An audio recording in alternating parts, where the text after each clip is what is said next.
네 개의 복음서 중에 유일하게 마태복음에만 기록되어져 있는 비유가 있습니다. 그건 일명 가라지의 비유라고도 불리우고 흔히 씨 뿌리는 자의 비유로 알려져 있는 마태복음 13장에 있는 말씀입니다.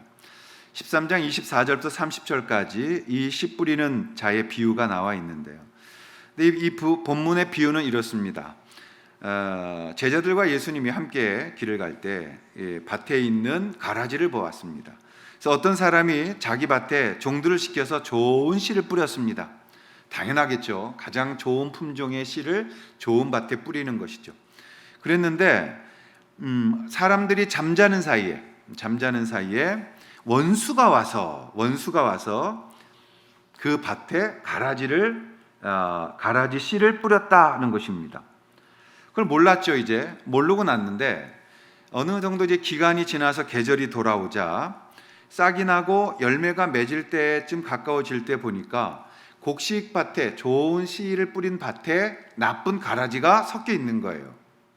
그러자 이제 이것을 묻습니다. 종들이 와서 주인님, 우리가 밭에 좋은 씨를 뿌렸는데 원수가 와서 가라지를 함께 뿌려버렸습니다.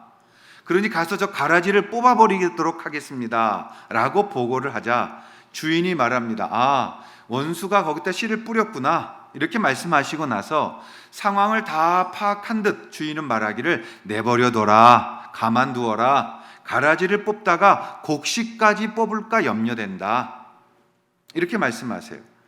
그래서 둘 다 추수 때까지 함께 자라게 두었다가 추수 때가 되어졌을 때 추수꾼들에게 가라지를 먼저 거두어서 불살라버리고 곡식은 모아서 내 곡간에 넣도록 하겠다라는 비유의 말씀입니다. 이 비유의 말씀을 정말 좋아하는 사람들이 있는데 신천지 사람들입니다. 왜냐하면 추수꾼이 나오거든요. 추수꾼. 본인들은 추수꾼이라고 교회마다 다니면서 추수하러 다닌다 이렇게 얘기를 해요. 그래서 그건 추수꾼이 아니고 사기꾼입니다. 남의 영혼을 뺏어가는 것은 사기꾼이에요. 자기들이 전도해야 추수가 되는 거지. 그래서 여러분, 우리가 정신을 차리고 이 본문을 이제 잘 볼 텐데, 예수님 왜 원수가 뿌려놓은 가라지와 그 곡식을 함께 자라게 하셨을까? 이게 문제예요. 여러분 시골에서 김매 보셨습니까? 김맨다 그러는데 호미 들고 이렇게 풀 뽑는 거예요. 근데 저는 제가 이제 도시에도 살았지만 아버지가 꽃농장 하시니까 경운기도 몰고 다녔고요. 밀짚 모자 쓰고 반바지 입고 그때는 또 젊었으니까 덩치 자랑하면서 그래서 풀도 뽑고. 근데 이 풀 뽑는 게 어디가 제일 어려운지 아세요? 이게 이렇게 비탈진 논밭둑에 콩 심은 게 제일 힘들어요. 그건 하고 나면 여기가 정말 다음날 걸을 수 없을 만큼 쩔뚝거릴 만큼 힘들어요. 왜냐하면 이렇게 비탈져가지고 자세가 안 나와요. 그럼 거기서 풀 뽑고 돌아다니면 굉장히 힘들고요. 나중에 이 콩 추수할 때도 굉장히 어려운 게 그건데, 그러니까 왜 예수님은 가라지와 곡식을 같이 허용하셨는가? 왜 주인은 그것을 내버려 두셨는가? 우리가 이걸 좀 고민할 필요가 있는 겁니다. 곡식 속에서 이 가라지가 섞여 있을 때는 구별하기가 어려워요. 그래서 논밭 다니다 보면 피가 있고 쌀이 있습니다. 우리 아이들은 그걸 쌀나무라고 그러죠, 이젠. 구별이 안 되니까 뽑으라고 그러면 가서 다 곡식 뽑는 애들도 있고요. 그러니까 분별이 안 되는 거야. 그래서 구별될 때까지 내버려 둬라 이 말이에요. 그래서 하나님은 지금도 이 법칙을 똑같이 쓰셔서 심판의 때에, 그때 가라지는 가라지로 처리하고 곡식은 곡식대로 거두어 곡간 안에 넣겠다라고 말씀하는 겁니다. 여러분, 그건 분명하게 드러나게 되어 있어요. 그것을 예수님은 두는 것입니다. 그러니까 하나님께서 왜 이단을 교회 안에 허락하셨는가? 거짓 선생들을 왜 하나님이 내버려 두셨는가? 아나니아와 삽비라처럼 자기 곡식 팔아서 땅 팔아서 하나님 앞에 드렸다가 조금 이렇게 숨겼다고 죽이셨던 하나님이 왜 초대교회에는 이런 거짓 선생들을 난무하는데도 내버려 두셨는가? 벼락쳐서 그들만 딱딱딱 골라서 죽이시면 얼마나 교회가 더 영광스러웠겠습니까? 제 생각에. 그러나 하나님은 그걸 내버려 두셨습니다. 교회 안에 거짓 선생이 있게 하셨습니다. 그리고 그것을 분명한 목적을 갖고 말씀하고 계시다라는 것입니다. 여러분, 우리가 가라지가 있어야 돼요. 거짓 선생이 있어야 사실은 우리가 신앙에 대한 바른 기준들을 잡아갈 수가 있는 거예요. 그러니까 거짓된 자들은 굉장한 안 좋은 역할을 하면서 심판을 받고 있게 되어지는 거죠. 그래서 거짓 선생은 누구냐라는 기준을 성경에서 몇 가지 말씀했습니다. 여러분이 잘 기억하십시오. 첫째, 예레미야 6장 14절에 보면 저들은 평화가 없는데도 평화롭다라고 예언한다는 거예요. 그러니까 모든 게 잘 될 겁니다. 모든 거 좋습니다. 문제가 있는데도 문제 얘기하지 않고 다 잘 될 겁니다. 평화가 없는데도 평화롭다고 하는 자들 거짓 선생이에요. 두 번째, 미가서 3장 11절에 보시면 저들은 삭슬을 위하여 입을 여는 삭군이다. 여러분이 삭군이라는 게 나쁜 뜻이 아니에요. 월급 받고 일한다는 뜻입니다. 양을 치는 것도 다 삭군들이 하는 거예요. 삭이라는 게 뭐예요? 값을 주는 거예요. 월급을 주는 거예요. 페이한다고요. 근데 하나님 앞에서 하나님이 맡겨진 일을 할 때에 대가를 위해서, 돈 벌기 위해서 그 일을 하는 자들, 돈 벌기 위해서 입을 여는 자들이 삭군이다. 그러니까 그들은 진짜 하나님의 사람이 아니다. 먹고 살기 위한 자들이다라고 말하는 거죠. 세 번째, 디도서 1장 11절에 보시면 저들은 더러운 이익을 위하여 가르치는 자들이다. 이익 때문에 가르치는 거예요. 네 번째, 디모데전서 6장 5절에 보면 저들은 경건을 돈벌이의 수단으로 사용한다. 그래서 여러분, 이런 부분들을 우리가 조심해서 보라고 말씀하시는 것입니다. 결국 그 이단의 사람들은 자신의 이익을 위해서 하나님의 이름을 팔게 되는 자들이다라고 말할 수 있는 겁니다. 신앙생활을 자신의 이익을 위해서 하고 있는 자들. 그래서 우리가 지난주에 거짓 이단의 근본적인 출발을 사탄이라고 설명을 드린 것입니다. 왜냐하면 사탄은 굽게 하는 자예요. 사탄은 갈라지게 하는 자, 떨어지게 하는 자, 중간에 끼어들어서 양쪽을 나누어 하는 이간질자, 그가 사탄입니다. 사탄은 오늘날도 우리에게 하나님 사이와 우리에 끼어들어서 어찌하든지 벌려놓으려는 이간질을 하고 있는 거죠. 그래서 하나님의 말씀을 끝에 와서 변하게 만드는 거, 그게 이단, 다를리 끝단자, 뒤가 다른 거예요. 하나님 말씀이 온전하게 지켜지지 않고 그 안에 자신의 것이 들어가서 자신의 이익을 챙기는 자들. 오늘날의 21세기 이단은 뭐라고 그랬어요? 물량주의로 나아가는 자들, 물질주의로 나아가는 자들, 성공주의로 나아가는 자들이 넓은 개념의 근본적인 측면에서 이단자들이라고 말씀드린 겁니다. 그 이단은 거짓이죠. 그리고 이 거짓 선생들은 마음을 이기고, 그리고 이 거짓 선생들은 우리로 하여금 자신의 것을 따르게 만드는 것이죠. 사랑하신 여러분, 우리가 믿음을 얻기 위해서 어떻게 하라고 했어요? 나누어주는 삶을 연습하자. 우리가 이 땅을 승리하는 길은 이 물량주의와 물질주의와 성공주의와 자기중심주의를 이기는 것은 하나님 말씀 그대로 흘러가게 하는 것입니다. 우리가 나눠주는 것입니다. 양의 크기가 문제가 아니라 내가 할 수 있는 만큼 주를 위하여, 주님의 나라를 위하여 우리가 나누고 흘러가게 하는 것이 우리의 삶이 결국 주님 안에서 이단을 이겨내는 길이다라는 말씀을 드렸습니다. 그렇다면 오늘의 말씀은 이단의 거짓 선생들이 받는 결과가 뭐냐 이거예요. 여러분, 우리가 이대로 끝까지 가는 게 아니거든요. 마지막이 있거든요. 그래서 이 선생들이 받는 그런 결과가 있다라고 말씀하시는 거죠. 우리는 이 이단자들의 말을 경계하고 그들이 받을 심판을 알아야 된다고 오늘 베드로가 이야기하고 계십니다. 그러면 그들이 받는 심판은 무엇입니까? 첫째로, 그것은 그들의 멸망은 잠들지 않는다. 오늘 주님께서 말씀하고 있어요. 그들의 멸망은 잠들지 않는다. 이 무서운 말씀이죠. 잠들지 않는다는 뜻이 무엇이에요? 자, 3절과 4절 말씀 제가 한번 읽겠습니다. 다시. 그들이 탐심으로써 지어낸 말을 가지고 너희로 이득을 삼으니 그들의 심판은 옛적부터 지체하지 아니하며 그들의 멸망은 잠들지 아니하느니라. 하나님이 범죄한 천사들을 용서하지 아니하시고 지옥에 던져 어두운 구덩이에 두어 심판 때까지 지키게 하셨다. 이렇게 말씀합니다. 여러분, 잠들지 않는다는 건 뭐예요? 영원한 소멸을 말하는 것이에요. 여러분, 이 땅에서 잠시 지나가는 세상, 다음 주면 추석이에요. 아셨어요? 전 달력 보고 깜짝 놀랐어요. 다음 주 추석이에요. 그러면 한 주 또 이렇게 지나고 나면은 추수감사절이 다가옵니다. 그거 지나면 찬바람 불면은 성탄절이 다가와요. 그럼 1년 끝난 거예요.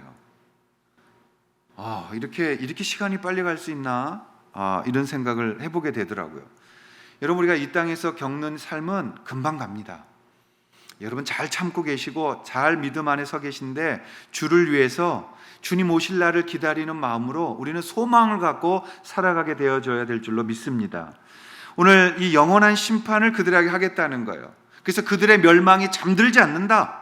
그들은 영원한 심판을 받게 된다라는 말씀을 합니다. 그래서 우리가 그 영원한 심판을 두려워해야 돼요. 너무 가볍게 여겨서는 안 되는 것입니다. 요한계시록 19장 20절에 보면 짐승이 잡히고 그 앞에서 이적을 행하던 거짓 선지자도 함께 잡혔다. 그래서 이것은 짐승의 표를 받고 그의 우상에게 경배하던 자들을 이적으로 미혹하던 자라. 이 둘이 산채로 유황불 붙는 못에 던지게 될 것이다. 여러분, 이적을 베풀었다니까요. 놀라운 기적이 일어나고 놀라운 이 능력들을 발휘했던 이들을, 이 짐승의 표를 받고 그곳에 절했던 그들을 하나님께서 유황불 못에 영원히 던져버리겠다라는 거짓 교사들과 이단자들을 향한 하나님의 심판의 말씀이 이렇게 무섭게 기록되어져 있는 것이에요. 오늘 읽은 본문 2장 4절에도 범죄한 천사들이 나오고요, 요한계시록에는 짐승과 이적을 행한 거짓 선지자들이 다 이렇게 심판받을 것을 이미 주님은 강력하게 말씀하고 계시는 거죠. 그러면 타락한 천사들에 대한 심판을 말씀하시는데, 타락한 천사들은 왜 타락했느냐 이 말이에요. 천사였는데 왜 그들이 타락했느냐? 왜 그들이 하나님 앞에 이런 무서운 심판을 영원히 받아야 되느냐? 여기에 죄의 뿌리가 있는 겁니다. 왜 그들이 타락했는가? 그것은 원인은 하나예요. 하나님 말씀보다 자기의 생각이 더 옳다고 믿는 사람들이기 때문입니다. 말로는 그렇게 말하지 않지만 하나님 앞에 자기의 교만함과 불순종을 가지고 자기의 것을 하나님보다 위에 놓으려고 하는 자들이에요. 여러분, 이거 굉장히 조심해야 되는 것이죠. 그래서 이사야가 이것을 이렇게 예언했습니다. 14장 12절에 보면 14절까지 너 아침의 아들 계명성이여 어찌 그리 하늘에서 떨어졌으며 너 열국을 엎은 자여 어찌 그리 땅에 찍혔는고 내가 내 마음에 이르기를 내가 하늘에 올라 하나님의 뭇별 위에 내 자리를 높이리라. 내가 북극 지폐의 산 위에 있으리라. 앉으리라. 내가 하나님보다 더 위에 있겠다. 내 자리를 하나님 자리 위에 놓겠다. 이 무서운 교만이 그 계명성 사탄이 되게 한 것입니다. 그러니까 자기를 사랑함이 하나님을 사랑함보다 더 강한 사람들이죠. 여러분, 이단 교주들이 자기가 이단으로 해서 이렇게 돈을 모은 걸 가지고 어떻게 씁니까? 호화호식하죠. 차도 있고 헬기도 있고 어마어마한, 가평에 가면 중요한 이단들 그 엄청난 왕궁이 다 있어요. 거기 다 그런 자기의 아방궁 차려놓고 돈 놓고 난잡하게 생활하는 그런 모습 보지 않습니까? 자기를 위한 것이. 여러분, 신앙이 자기를 위하게 되어질 때에 무서운 것이 되는 것입니다. 우리가 사람들 앞에서 꼭 자신이 나서야 되는 내면의 열등감이 우리 안에 있어요. 그 열등감에 불신앙이 만들어지는 거예요. 거짓 교사들은 이 열등감을 가졌던 사람들이에요. 그들이 성경 보면 꼭 일을 저지르는 거예요. 그래서 여러분, 우리가 성경 볼 때에 내가 무엇을 해보겠다라고 덤비시면 안 돼요. 성경은 언제나 나에게 적용시켜서 내가 주님을 닮으려고 하는 것이지, 내가 이것을 가지고 무엇인가를 해보겠다라는 성경이 도구화되거나 신앙이 도구화되면 굉장히 무서운 결론들을 만들어냅니다. 지금까지 있었던 모든 이단들이 그렇게 출발을 했으며, 그들이 거짓 교사들의 가장 큰 무서운 실수는 말씀을 자기 위에 두지 않았다는 거예요. 다 자기 밑에 둬서 자기가 성경을 가하거나 더하거나 빼거나 자기의 마음의 생각대로 해석을 하거나 지금까지 기존해왔던 좋은 믿음의 사람들 것들을 무시해버리는 그러한 것에서 떨어져 나가는 것입니다. 야고보서에 그래서 야고보는 이렇게 말씀했어요. 야고보서 3장 1절에 보시면 내 형제들아 너희는 선생된 우리가 더 큰 심판을 받을 줄 알고 선생이 많이 되지 말아라. 여러분, 영적인 지도자가 되는 건 아주 큰 영광입니다. 그러나 동시에 아주 무거운 심판이 있음을 두려움으로 아셔야 합니다. 저는 그것을 균형감이라고 부르고 싶습니다. 우리가 하나님 앞에서 부르심 받은 것 동시에 또 우리가 책임져야 되는 우리가 해야 할 일들을 잘 갖고 계셔야 되는 거예요. 우리 목자님들도 목자가 됐다. 그것은 내가 자원함도 있고 하나님의 부르심도 있는 것이에요. 동시에 균형감을 가지셔야 돼요. 목자가 됐다는 것은 내 마음대로 하는 것이 아니라 섬김과 동시에 섬김으로부터 오는 하나님의 권위도 받는 것입니다. 그것이 우리 안에 굉장히 균형 감각을 잘 가지고 있을 때 건강한 믿음을 갖게 되어지는 것입니다. 여러분, 우리는 하나님 앞에 섬김을 통해서 겸손하고 낮아지고 그걸 통해서 교만을 버리게 되어지는 이러한 하나님의 사람들이 되어져야 되는 것이죠. 사탄은 절대 섬기지 않습니다. 사탄은 절대 자기 중심으로 밖에는 나가지 않습니다. 그렇기 때문에 우리가 하나님 앞에서 언제나 우리가 섬김과 낮아짐을 통하여 하나님 앞에 나아가는 그런 영광의 은혜의 삶이 되어질 때에 우리가 영원한 심판의 두려움과 경외감을 가지고 하나님 앞에 서서 두렵고 떨림으로 설 수가 있는 것입니다. 베드로 사도께서 말씀하셨어요. 베드로전서 5장 6절에 보면 그러므로 하나님의 능하신 손 아래에서 겸손해라. 때가 되면 너희를 높여주실 것이다. 저는 이 말씀 굉장히 많이 묵상했어요. 하나님, 제가 제 인위적으로 제 이름을 드러내는 일을 하지 않겠습니다. 그래서 주보에서조차 담임 목사라는 이름을 뺐는데 자꾸 주보 만드는 분들이 또 만들어 놓고 그래서 지쳐서 넣었어요. 가능하면 우리의 이름이 없어야 돼요. 오직 드러나는 건 누구만 영광 받으시면 돼요? 예수 그리스도. 예수 그리스도만. 우리가 밤에 가서 몰래 한 것에 영광 받으시는 것은 예수 그리스도. 근데 그분은 다 보고 계시고 기억하고 계시고 우리를 알고 계신다는 것. 그래서 때가 돼서 네가 상 받아야 할 때 내가 너에게 줄 거야. 잊지 않고 있어. 나는 널 계속 보고 있어. 라는 말씀을 하고 계시는 거예요. 그럼 여러분, 두 번째, 하나님이 범죄한 천사들과 거짓 선생들을 심판하시는 분명한 증거를 말씀하셨어요. 그건 뭐냐? 노아의 홍수랑 소돔과 고모라 사건입니다. 노아의 홍수와 소돔과 고모라가 5절과 6절에 등장해요. 왜 이걸 넣으셨느냐? 왜 이걸 넣으셨느냐? 굉장히 중요하죠. 앞으로 신약에서도 나타날 이런 거짓 교사들, 즉 이단들에 대한 하나님의 심판이 확실하다는 것을 다시 한번 증거로 보여주시는 거예요. 자, 먼저 노아 시대 홍수입니다. 노아 시대 홍수. 여러분, 노아 시대 홍수 보면 어디 나와요? 창세기 6장에 나와요. 6장에 가면 하나님이 아주 적나라하게 인류의 죄에 대하여 심각하게 혐오스러워 하시는 모습이 나와요. 그게 뭐냐면 하나님이 인간 지은 걸 한탄하셨대요. 인간 지은 걸 후회하셨대요. 신약 성경에서는 하나님은 후회가 없으시고 인자가 아니시니 후회가 없으시다고 그랬는데 후회를 하신다라고 표현될 만큼 인간의 죄악이 너무너무 만연했던 거예요. 그래서 이 인간을 쓸어버리시겠다, 청소해버리시겠다, 너무너무 화가 나신 거예요. 그걸 한탄하시면서 인간의 죄에 대한 무서운 심판을 내리시는 겁니다. 근데 인간들에게 심판하실 때 뭘로 심판하십니까? 물로 심판하셨어요. 물로. 그래서 왜 물로 하셨을까? 왜 물이었을까? 왜 물이었을까? 그거에 대한 해답이, 힌트가 요한복음에 나옵니다.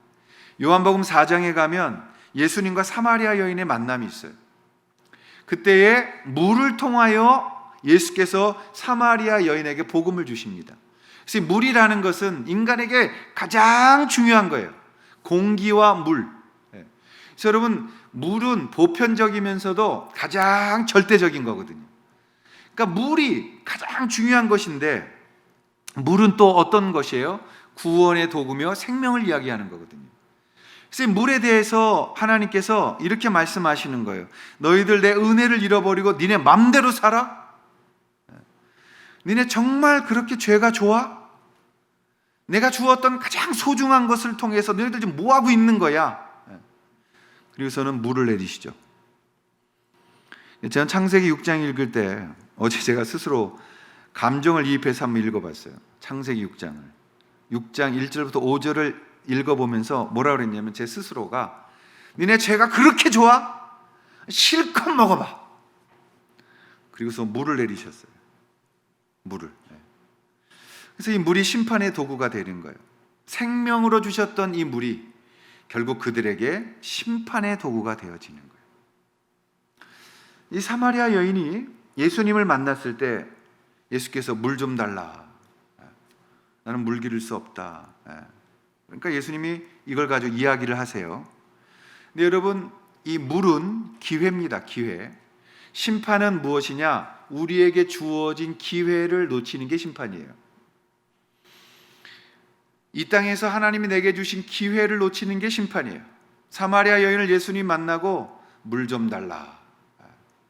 당신은 왜 유대인으로서 내게 물을 달라고 합니까? 당신은 유대인으로서 여자에게 왜 물을 달라고 합니까? 이러면서 얘기가 시작되어지는 거예요. 물은 구원의 도구죠. 생명이고 정결함의 도구예요. 우리가 물로 다 씻잖아요. 그래서 구약에서도 제사장들을 물로 씻길 때 물을 사용합니다. 물은 그런 정결함과 구원의 상징인데 이 물을 이제 거듭남으로 예수님께서 비유로 4장에서 말씀하시면서 이 거듭남의 상징인 이 기회가 지나가면 너는 지금 무엇인가를 선택하는 기로에 서 있다. 내가 너에게 구원의 복음을 전하고 있다. 너가 여기서 이 물에 의한 거듭남을 받는다면 너는 축복의 구원받은 자가 될 것이고 너는 여기서 이 구원에 대한 복음을 놓쳐버리고 거부해버리면 너에 대한 이 기회가 너의 심판이 되어지는 것이다 라는 말씀을 하고 있는 거예요. 쉽게 설명을 하겠습니다. 아이가 공부해야 되니까 부모님들이 아이들 교과서 사줬죠. 교과서 사주면 교과서만 사주지 않아요. 참고서도 사줘요. 그래서 중고도 있지만 돈이 없어도 그냥 새 책을 사서 열심히 공부하라고 그냥 없는 돈 그때 이렇게 해서 좋은 참고서랑 책을 주었는데 얘가 공부하지 않아요. 책을 안 봐요. 맨날 놀러 다녀요. 기껏해야 찢어가지고 딱 찢어봐서 딱지치기예요. 그럼 여러분 뭘로 맞아요? 참고서로 맞아요. 참고서로 이렇게 때리는 게 아니고 모서리로 맞아요. 이제 모서리로. 그게 심판이에요. 나한테 기회로 왔던 것을 하나님 앞에서 우리가 놓쳐버리면 그 기회가 심판으로 오는 거예요. 여러분, 그것을 그들이 놓쳤던 겁니다. 돈을 사랑하는 사람은 결국 무엇으로 망합니까? 돈으로 망합니다. 권력을 사랑해서 권력으로 살았던 사람들 우리가 보고 있잖아요. 그 권력 때문에 얼마나 심각하게 망가지고 있는지. 거짓으로 살았던 사람, 그 거짓으로 인해서 망하는 것이며, 그리고 하나님 앞에서 이 부분은 분명하게 쾌락을 가지고 산 자들은 쾌락을 통해 망하게 되어 있다라고 심판의 이야기를 하고 계신 거예요. 여러분에게 기회가 왔을 때 그 기회를 붙드셔야 될 줄로 믿습니다. 하나님은 우리에게 기회 주셨을 때 그건 둘 중에 하나예요. 받아서 내가 순종하면 내가 곡식으로서 연그러 가는 것이고, 그것을 거부하면 가라지의 모습을 갖게 되는 거죠. 우리가 하나님의 진정한 사람들이라면 하나님의 심판을 두려워하며 하나님이 주신 기회에 대하여 감사로 은혜로 받는 것이라고요. 근데 그걸 못 받으니까 심판이 물러왔던 거예요. 그리고 이제 6장에 가면 소돔과 고모라는 심판이 불러옵니다. 그래서 이미 심판은 물로 한번 이루어졌고 소돔과 고모라는 불로 이 심판을 받은 거예요. 왜요? 태워버려야 되기 때문에. 어떤 심판이 있었는데요, 소돔과 고모라는 동성연애가 시작된 것 아니에요? 그래서 모든 동성연애의 시작을 소돔과 고모라로 보고 있는 것이죠. 여러분, 그들이 그 쾌락 가운데 살았습니다. 그들이 지나치게 육체의 쾌락을 붙들고 살았습니다. 그래서 하나님께서 이것에 대해 경고하고 계시는 거예요. 너희들 그렇게 살면 다 죽어. 그 쾌락의 씨는 태워버릴 거야. 여러분, 그 좋은 것이에요. 쾌락은 여러분, 남자들이 가정으로 돌아갈 때, 또 식구들이 가정으로 돌아올 때 여러분 쾌락이 있는 거예요. 가정에 육체의 쾌락, 부부간의 쾌락, 또 아이들과의 만남의 쾌락, 음식을 먹는 쾌락, 좋은 거예요. 즐거움이에요. 그런데 그것을 신으로 삼고 그것을 하나님의 말씀을 어겨가면서 하나님 앞에 섰을 때 그 무서움이 우리 가운데 오는 거죠. 오늘 우리가 우리 자녀들은 어떤지를 돌아봐야 됩니다. 우리 아이들은 지금 어떻게 하고 있는가? 새벽 기도에 나오시는 우리 권사님들 대부분이 이렇게 보면 자녀들을 위해서 계속 기도하세요. 우리가 하나님 앞에서 우리에게 주신 기회를 지금 잘 살리고 있는가? 여러분, 중학교 때는 중학생으로서의 기회가 있는 거예요. 그거 놓치면 이미 심판받은 거예요. 고등학생 때, 고등학교 때 공부 안 하면 심판받는 거예요. 그러나 그걸 잘해서 준비가 되면 하나님 앞에 쓸모가 되어지는 거죠. 우리에게 주시는 기회 어떻게 되어지고 있는지를 돌아보아야 됩니다. 오늘 하나님이 우리에게 맡겨주신 기회 우리가 어떻게 사용하고 있는지 우리가 돌아보아야 됩니다. 우리가 좋은 기회들 감사 없이 자기가 자기 인생 살겠다고 내 마음대로 시간 허비하는 것을 성경은 탕자라고 부릅니다. 우리는 탕자되지 말아야 하고 하나님 중심 안에서 우리의 마음과 뜻과 힘을 다해서 하나님을 섬기는 것이 되어야 우상을 버리게 되어지는 것이 되는 겁니다. 하나님은 노아를 보존하셨습니다. 그래서 창세기 6장을 읽다 보면 한 절이 딱 중요한 구절이 있습니다. 그게 뭐냐면 6장 8절입니다. 뭐라고 써 있냐면 노아는 여호와께 은혜를 입었다. 이 대목이 굉장히 중요한 거예요. 노아는 하나님께 은혜를 입었다. 그랬는데 노아가 그 당시에 하나님을 조롱하고 하나님을 비웃으며 자기 마음대로 살던 자들과 같이 살았을까요? 아니요. 최소한 노아는 그들과의 거룩, 결별을 통해서 어떻게든 하나님 보시기에 이쁜 모습을 갖고 있었겠죠. 우리가 노아도 똑같이 그렇게 범죄하고 있었던 사람인데 하나님께서 그냥 뽑기로 해가지고 노아를 뽑았다. 그리고 그를 사랑했다. 이건 굉장히 억치가 있는 거예요. 노아는 최소한 하나님 앞에서 그렇게 해서는 안 된다라고 말하는 자였고 하나님의 음성을 들으려고 하는 자였지 않았겠는가? 왜요? 성경에 나오니까요. 그 조상들이 그랬어요. 그럼 결론은 하나님 앞에 우리가 오늘 은혜를 입은 자들입니다. 이 은혜라는 카리스는 하나님이 주신 선물이에요. 그리고 우리는 그 은혜를 받았습니다.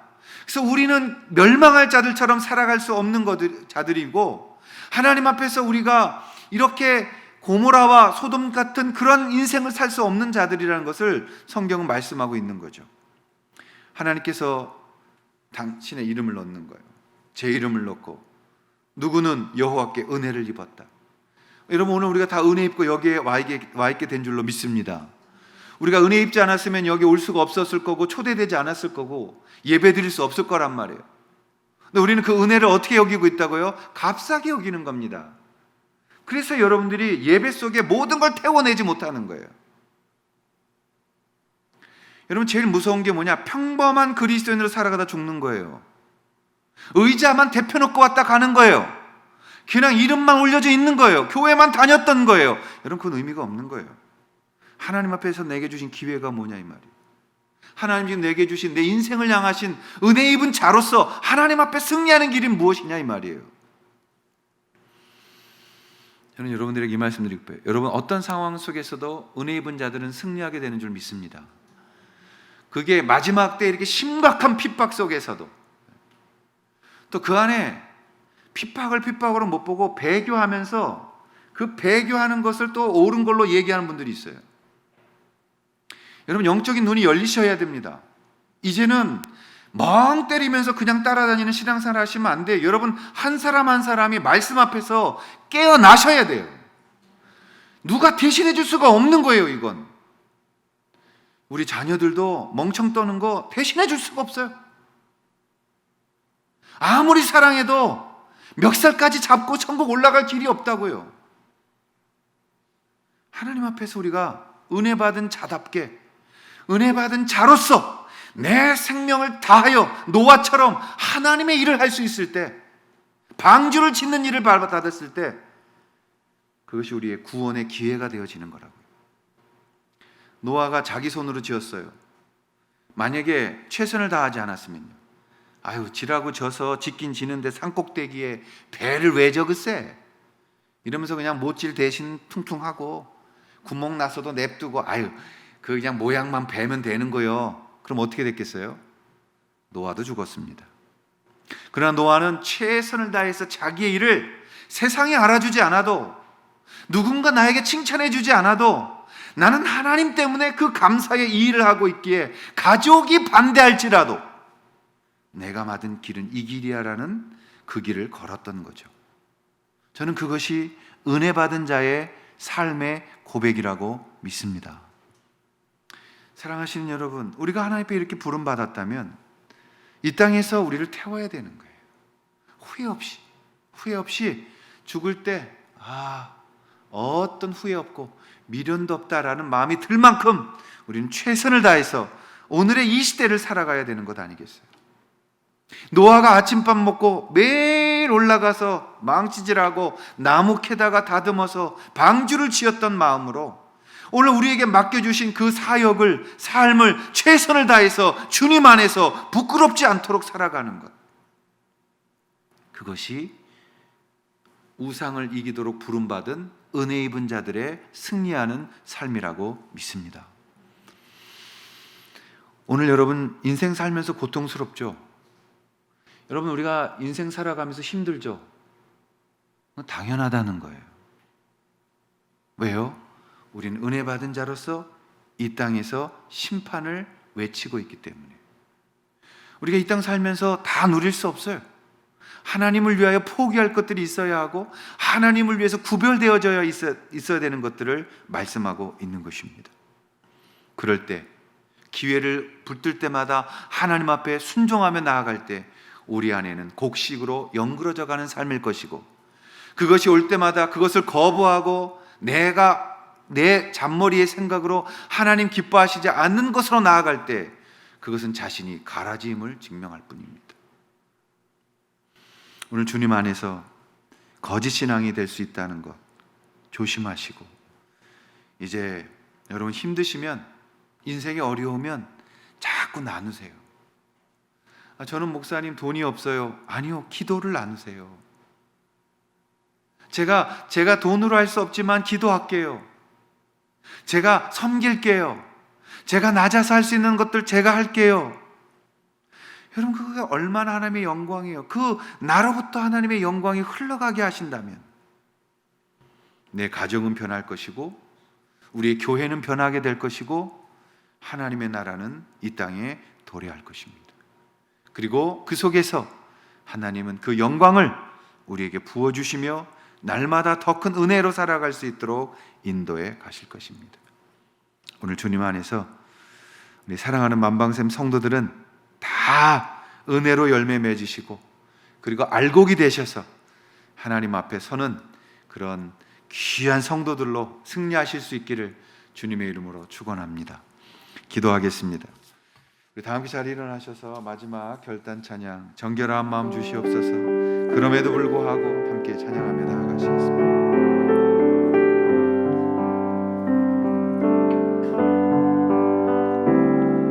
정결한 마음 주시옵소서. 오 주님,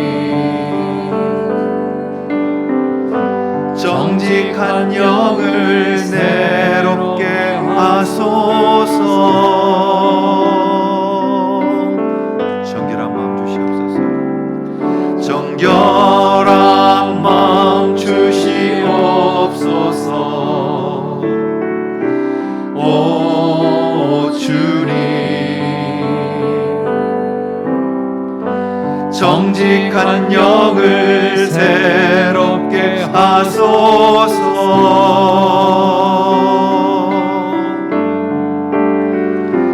나를 주님 앞에서 멀리 하지 마시고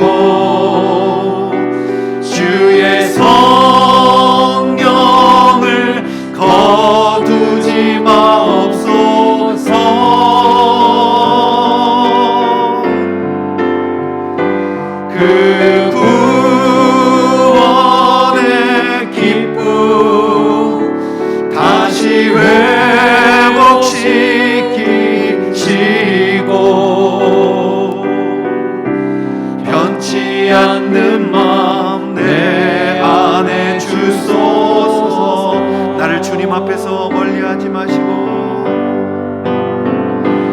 나를 주님 앞에서 멀리 하지 마시고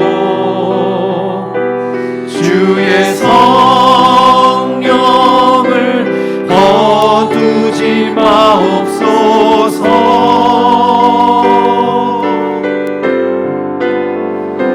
그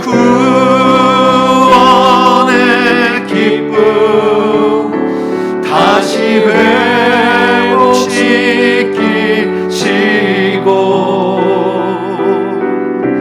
변치 않는 마음 내 안에 주소서. 성부와 성자와 성령의 이름으로 간절히 축복하며 기도하옵나이다. 아멘.